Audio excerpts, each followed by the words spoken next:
기독교의 가장 중요한 진리 중에 하나가 뭐냐면 믿음으로 의로워진다는 겁니다. 믿음으로 의로워진다.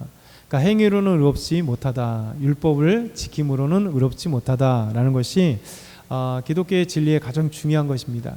근데 이제 오늘 말씀에서 이번 주와 다음 주 할 내용은 믿음으로 말미암아 의롭게 되는데, 아브라함이 하나님을 믿음으로 의롭게 되었고, 이제 아브라함처럼 우리가 믿음으로 말미암아 우리는 믿음으로 말미암아 아브라함의 자손이 된다는 거예요.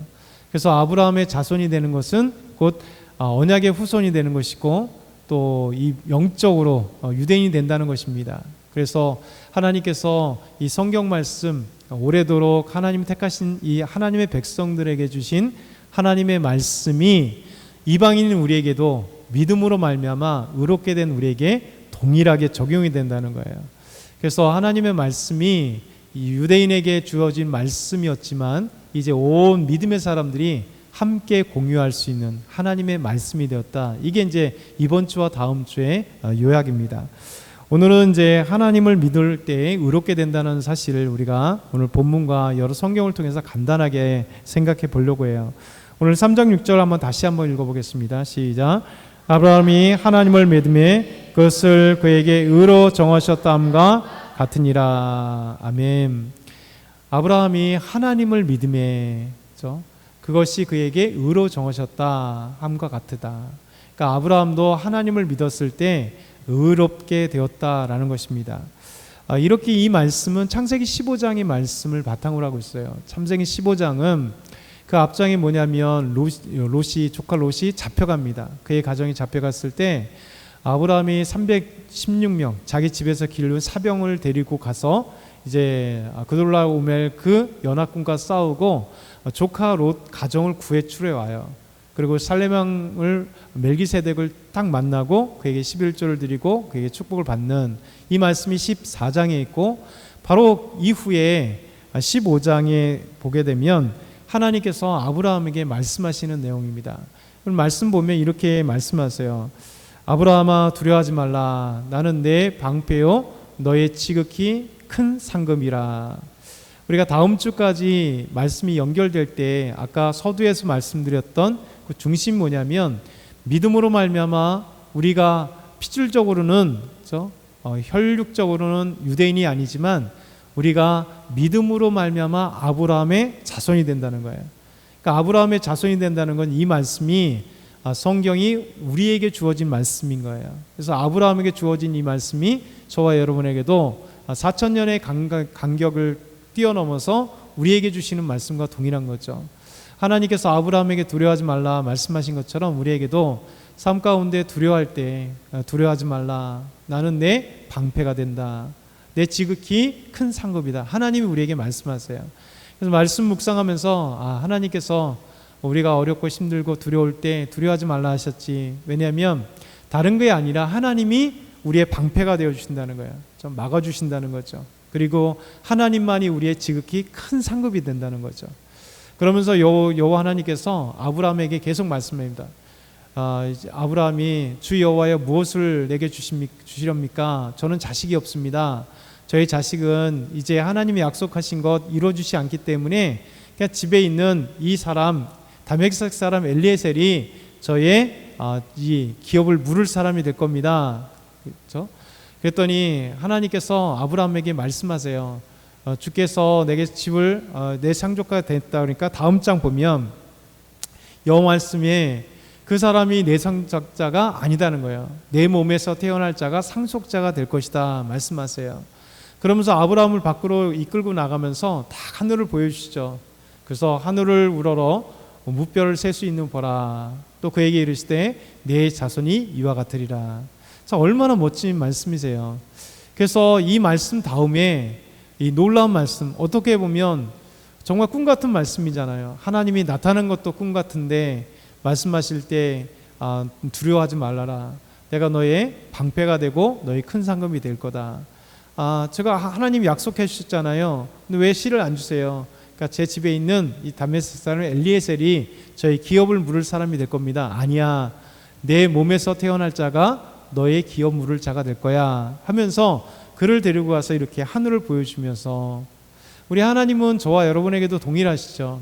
우리가 때로는 하나님을 온전히 신뢰하지 못하더라도 하나님은 직접 찾아오셔서 다양한 말씀으로 예배 가운데 찾아오시고 찬양 가운데 찾아오시고 내 성경 말씀 묵상하는 데 찾아오시고 조용히 내가 하나님 앞에 기도하는 가운데 찾아오셔서 위로해 주실 뿐만 아니라 우리에게 정말 축복의 말씀, 복된 말씀들을 우리에게 말씀으로, 그렇죠? 성경을 통해서 또 때로는 감동을 통해서 여러 가지로 하나님께서 상황을 통으로 이게 바꿔 주신다는 겁니다.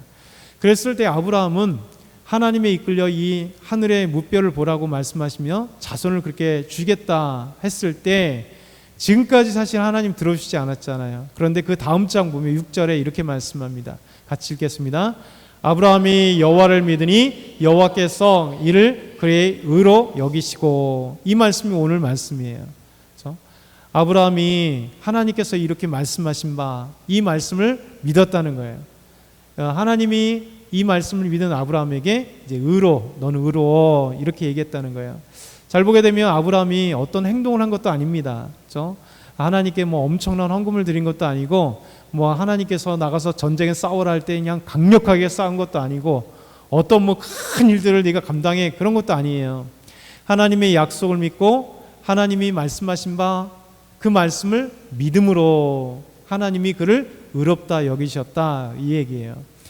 사도 바울은 오늘 갈라디아 말씀 3장 6절에 이 말씀을 다시 가져옴으로써 아브라함이 하나님을 믿었기 때문에 그가 의롭게 되었다 우리에게 말씀하고 있습니다. 그리고 이방인이었던 갈라디아 사람들에게 말씀하고 있는 거예요. 이 의롭다 되는 것은요, 하나님이 의롭다 여겨주는 거예요. 그래서 자주 말씀드린 것처럼 신학적 용어로 칭의, 그렇죠? justification이라고 해서 한자어가 칭의예요. 의롭다 칭해준다는 거예요. 저와 여러분을 의롭다 칭해주는 것. 우린 죄인인데도 불구하고 의롭다 칭해주는 게 뭐냐면 우리가 예수 그리스도를 믿음으로 말미암아, 그렇죠? 믿는 것 때문에 하나님이 약속하신 구원의 방법이잖아요. 예수님이 십자가의 죽으심과 부활이 너희의 죄의 용서와 그리고 우리가 다시 부활할 이 확신을 믿는 거잖아요.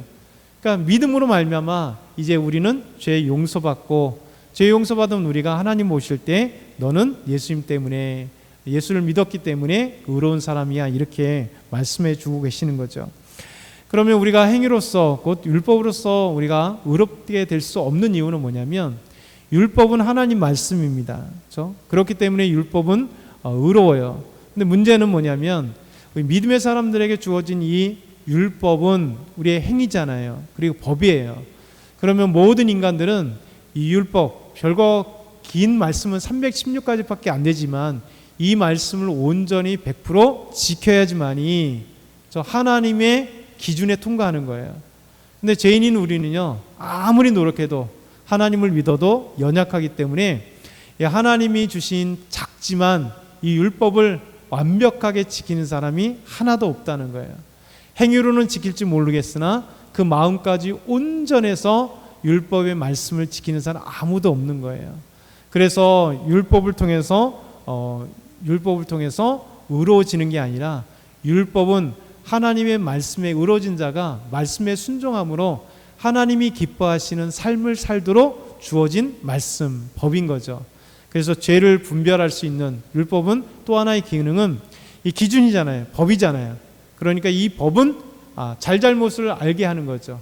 그렇죠? 무엇이 잘못된 것인지 무엇이 옳은 건지, 하나님이 원하시는 것이 무엇인지, 하나님 보실 때 죄가 무엇인지 분별할 수 있는 기준이 율법이에요. 그래서 율법의 기능은 바로 우리가 믿음의 사람으로 의롭게 되고 그리고 하나님 말씀에 순종하는 삶을 살아가는 것뿐만 아니라 죄를 알게 하는 기준이 되는 거죠. 그래서 사도행전 13장 38절 39절 보면 이렇게 말씀합니다. 같이 한번 읽어볼까요? 그러므로 형제들아 너희가 알 것은 이 사람을 힘입어 제사함을 너희에게 전하는 이것이며 또 모세의 율법으로 너희가 의롭다 하심을 얻을지 못 모든 일에게 이 사람을 힘입어 믿는 자마다 의롭다 하심을 얻는 이것이니라. 아멘. 이 사람은 예수님이세요. 예수님을 힘입어 제사함을 너희에게 전하는 것이다. 그리고 모세의 율법으로 너희가 의롭다 하심을 얻지 못하던 모든 일에도 율법으로 의롭다 할 사람이 아무도 없다는 거예요. 그런데 이 사람 예수님을 힘입어 믿는 자마다 의롭다 하심을 얻는 것이다, 이렇게 말씀하고 있습니다. 로마서 3장 20절에도 이렇게 말씀하세요. 그러므로 율법의 행위로 그 앞에 의롭다 하심을 얻을 육체가 없나니 율법으로는 죄를 깨달음이니라. 율법의 기능, 죄인지 아닌지 판단 기준이 되는 것이 법이기 때문에 율법으로는 죄를 깨닫는 거예요. 그러니까 율법을 통해서 믿는 사람들을 보니까 내가 하나님 앞에 죄인이구나. 그렇죠? 율법을 통해서 그 전에 법이 없었을 때는 모르잖아요. 기준이 없으니까 내가 죄인인지 아닌지, 죄인인데도 불구하고 그걸 깨닫지 못하는 거예요. 죄인이 아니었어가 아니라 율법에 주어지기 전에는 죄인인데 죄인인 걸 깨닫지 못하는 거예요. 그렇죠? 이미 모든 사람들은 아담이 범죄했을 때 모든 인류는 죄인이에요. 근데 자신이 죄인인 것을 모르는 거예요. 그렇죠? 인간적인 기준은 있겠죠. 법은 있으나 하나님 기준으로 하나님 앞에 자기가 죄인인 것을 몰랐을 때, 그러나 율법을 줌으로 하나님을 믿지 않는 것이 죄라는 것을 알게 되고, 그렇죠? 하나님 말씀 따라 순종하지 않는 것이 죄라는 것을 깨닫게 되는 거예요. 그래서 깨달음으로 말미암아 내가 온전하게 하나님의 뜻 가운데 행하지 못하는 자구나, 연약한 자구나, 첫 번째 깨달으면서 동시에 그러므로 율법을 통해서는 의롭게 되지 못하는구나, 그래서 은혜가 필요하구나 라는 사실을 알게 되는 거죠.